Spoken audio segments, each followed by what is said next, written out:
September 2017, UFC debut, and Zabit Magomedsharipov just landed a Showtime kick that had Joe Rogan screaming, Zabit Magomedsharipov. Holy shit is this guy. And this wasn't even his best moment, because this skinny kid from Dagestan would go on to become champion, ranked number 3 in the world. Dana White personally promised him a title shot. Fucking right up my alley. I love watching kids that fight like that. Absolute killer. You know, kicks, punches. It was in submission, rips out of him and makes you pay for trying to submit him. To the ribs. Oh, not only captured.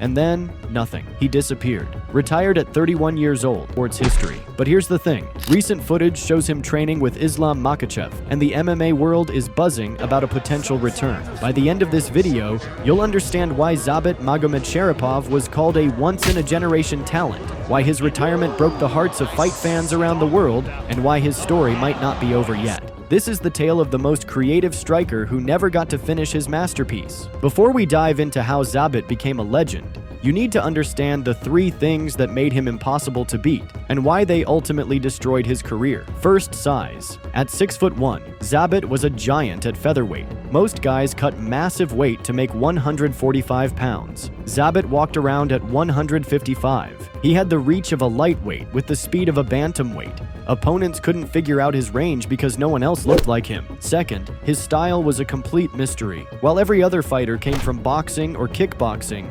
Zabit came from Sanda, Chinese kickboxing mixed with throws and takedowns. Add Dagestani wrestling and you get techniques that literally didn't exist in MMA. Fighters couldn't prepare for moves they'd never seen. Third, his finishing ability was terrifying. 6 knockouts, 7 submissions, 5 decisions. He could end your night standing up, on the ground, or anywhere in between. The Brandon Davis knee bar? That submission was so rare it didn't even have an official name. But here's the twist. These 3 advantages came with a fatal flaw that would end his career just as it was peaking. And it all started in a small martial arts school in Dagestan that changed everything. Dagestan produces killers, but Zabit was different. While other kids were grinding in wrestling rooms, 11-year-old Zabit was sent to a place called 5 Directions of the World, a martial arts boarding school that sounded more like a kung fu movie than real life. The headmaster didn't just teach fighting. He taught Eastern philosophy, spiritual improvement, and something called Wushu Sanda, Chinese kickboxing that nobody in Russia had ever seen. While Khabib and Islam were perfecting their wrestling,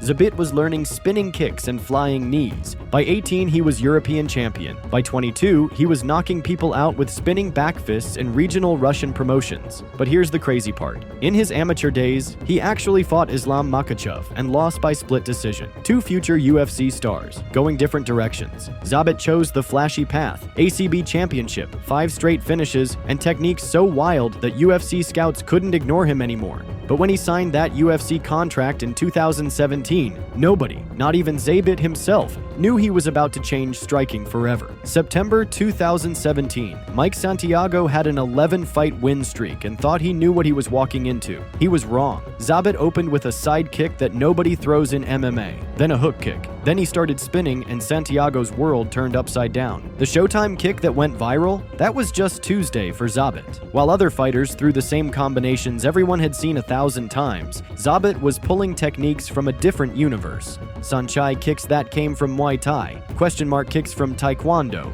spinning wheel kicks that looked like they belonged in a Jackie Chan movie. But here's what separated Zabit from every other flashy striker. He wasn't just throwing pretty techniques. Every weird kick had a purpose. The spinning back fist set up the takedown. The wheel kick created distance for the clinch work. Watch the Brandon Davis fight. Zabit throws a scissor kick, catches a leg, dumps Davis to the mat, then transitions into the most ridiculous submission you've ever seen, a knee bar that forced Davis into a split. They called it the Suluev stretch, but nobody had ever seen it executed like that. One guy said Zabit knocked him unconscious with a 360-degree spinning kick to the back of the neck. In practice, just fooling around. Another said it was like sparring with a video game character, moves that shouldn't work in real life but somehow did. The Kyle Bochniak fight showed everyone what Zabit was really about. Bochniak came to brawl. Tough guy, iron chin, ready to walk through fire, but Zabit turned it into an art exhibition.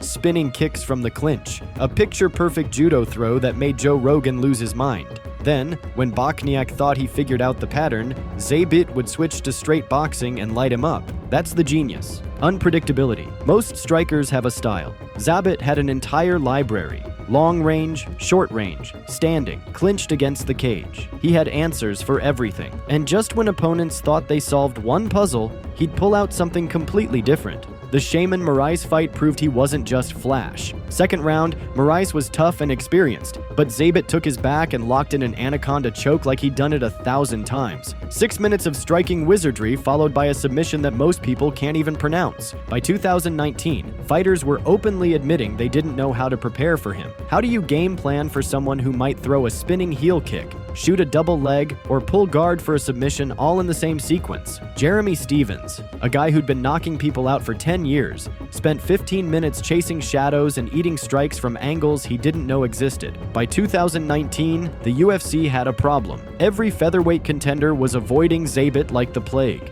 Nobody wanted to be the next highlight reel victim, but Jeremy Stephens was different. He'd been breaking jaws for a decade and wasn't scared of some flashy kid from Dagestan. Stephens came in talking trash, throwing heavy leather, trying to turn it into a dogfight, but Zabit made him look ordinary. Every time Stephens loaded up for a big shot, Zabit was already gone, spinning into a different zip code. The veteran who'd knocked out elite competition for years couldn't touch a guy who fought like he was practicing Tai Chi. That win put Zabit at number 6 in the rankings. One more fight, and he'd be in title contention. The UFC knew they had something special, a guy who could sell pay-per-views just by walking to the Octagon, so they gave him the ultimate test. Calvin Kattar, November 2019, UFC Moscow, main event. This wasn't just any fight. This was Zabit's audition for a championship. Kattar was a boxing assassin, undefeated in his last 3, with hands that could end conversations in one punch. If Zabit could beat him in Russia, in front of his home crowd, Dana White would have no choice but to give him a title shot. The first 2 rounds were vintage Zabit. He was landing his signature Ashigari judo throw, mixing in Sanchai kicks, and making Kattar miss by miles. The Boston finisher, who'd been piecing people up with crisp boxing, looked confused and frustrated.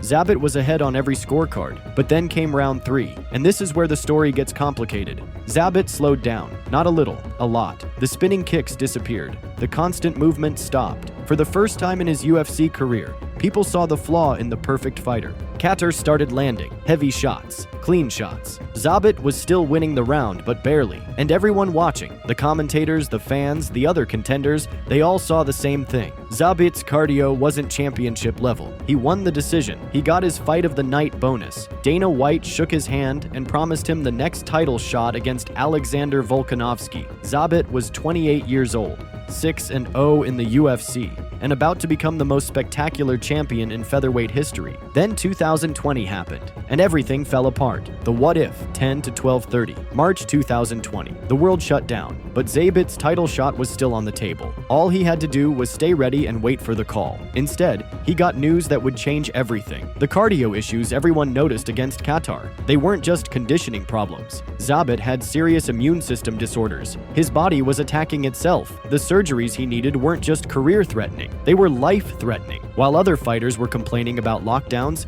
Zabit was fighting for his health. 18 months. That's how long he disappeared. No fights, no updates, just radio silence from the most exciting prospect in the division. The UFC stripped him from the rankings due to inactivity. The title shot Dana promised? Gone. The featherweight division moved on without him. But here's what makes this the biggest what-if in UFC history. Look at what happened while he was gone. Alexander Volkanovski became champion, but struggled with fan excitement. Max Holloway couldn't reclaim his throne. The division became predictable, technical, safe. Everything Zabit wasn't. Imagine the fights we missed. Zabit versus Volkanovski. Pressure and cardio against creativity and length. Could Volk's relentless pace break Zabit's spirit, or would those spinning kicks find their mark before the later rounds? We'll never know. Zabit versus Max Holloway. Volume versus artistry. Max throws 400 strikes per fight. Zabit throws strikes from 400 different angles. The ultimate striker versus the ultimate volume Rodriguez. 2 of the flashiest strikers ever,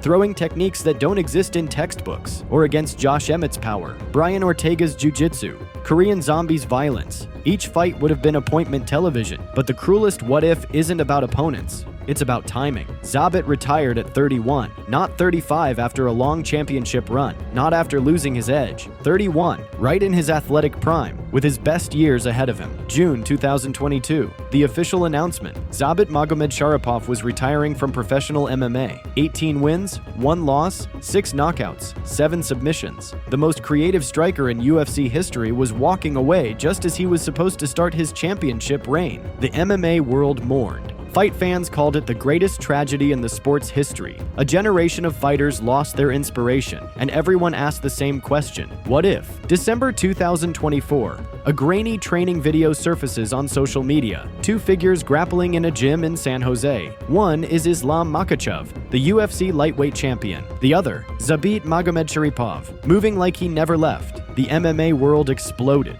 Was this just friendly training between old Dagestani friends? Or was Zabit quietly preparing for something bigger? The video showed him drilling takedowns, working combinations, looking sharp. More importantly, he looked healthy. Then the reports started coming. Multiple sources saying Zabit's health issues were resolved. The immune system problems that forced his retirement under control. The surgeries successful. For the first time in 3 years, whispers of a comeback weren't just wishful thinking from desperate fans. Here's what makes this comeback possible. The current featherweight landscape is wide open. Volkanovski moved up to lightweight. Holloway's getting older. The new generation of contenders like Ilia Topuria and Diego Lopez are talented, but none of them have Zabit's combination of size, skill, and star power. Dana White's old promise still echoes: beat Kattar, get a title shot. Zabit did beat Kattar. That title shot never came because of circumstances beyond his control. Would the UFC honor that promise now? Would they fast-track a returning legend back to title contention? The business case is obvious. Zabit's return would be the biggest comeback story in MMA history. His fights were always must-watch television. His highlight reels still get millions of views. Casual fans remember the spinning kicks. Hardcore fans remember the artistry. Everyone remembers what could have been. But there's also the question nobody wants to ask: can a 33-year-old body handle what a 28-year-old couldn't? Those cardio issues weren't just about health problems. They were about a style that demanded perfection. Can Zabit still throw spinning wheel kicks in round 4 when the title is on the line? The training footage suggests yes. The timeline suggests maybe.